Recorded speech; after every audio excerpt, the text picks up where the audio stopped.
मुझे नहीं पता किताबों में, तुम्हारे शास्त्रों में क्या कहा गया है। हो सकता है कई बातें विपरीत पड़ें, हो सकता है कई बातें अनसुनी और अनजानी पड़ें, तो अपने तथ्यों को मिलाएंगे और मुझसे बात कर लेंगे। ऊर्जा का आयाम ऐसा रहस्यमय है कि इसे पढ़ने और सुनने से जाना नहीं जा सकता। ऊर्जा की स्थूल से सूक्ष्म होती कई सारी स्थितियां हैं।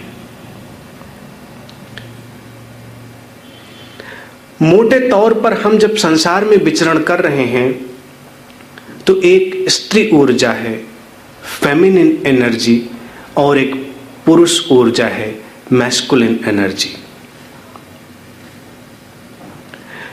संसार का पूरा कार्य व्यापार इन्हीं दो ऊर्जाओं के मिलन से, इन्हीं दो ऊर्जाओं के एक रहस्यमय लयबद्ध नृत्य से चल रहा है।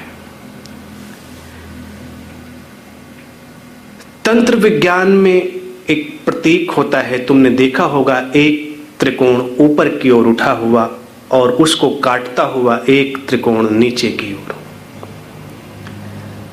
नीचे की ओर जो त्रिकोण झुका हुआ है वो फेमिनिन एनर्जी का प्रतीक है, और जो त्रिकोण ऊपर की ओर उन्मुख है, अपवर्ड है, वो मैस्कुलिन एनर्जी का प्रतीक है।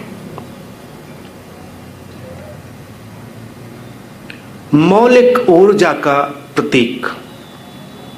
फिर इसी ऊर्जा से आगे यात्रा होती है। ताओ पद्धति में भी एक प्रतीक है यिन यांग का,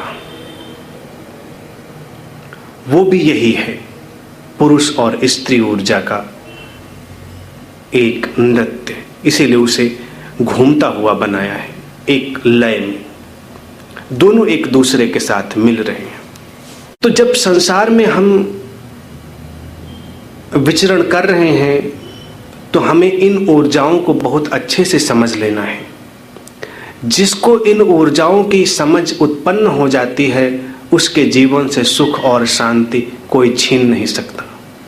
अन्यथा सुख और शांति हमेशा किसी दूसरे के हाथ में होती है, और स्त्री पुरुष संबंधों में तो हमेशा रिमोट दूसरे के हाथ में ही होता है।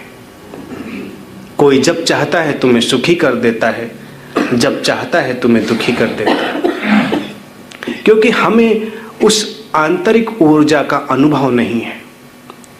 उस आंतरिक ऊर्जा के अनुभव के साथ हम किसी गहरे तल पर व्यवहार करने लगते हैं, और फिर एक आंतरिक संतुलन हमारे जीवन में प्रवेश करता है। अभी वो संतुलन नहीं है, उस संतुलन को हम इस अंतरयात्रा में खोजेंगे, उसे उपलब्ध करेंगे। फिर योग और तंत्र की बहुत सारी रहस्यमय यात्राओं की ओर हम मुड़ेंगे।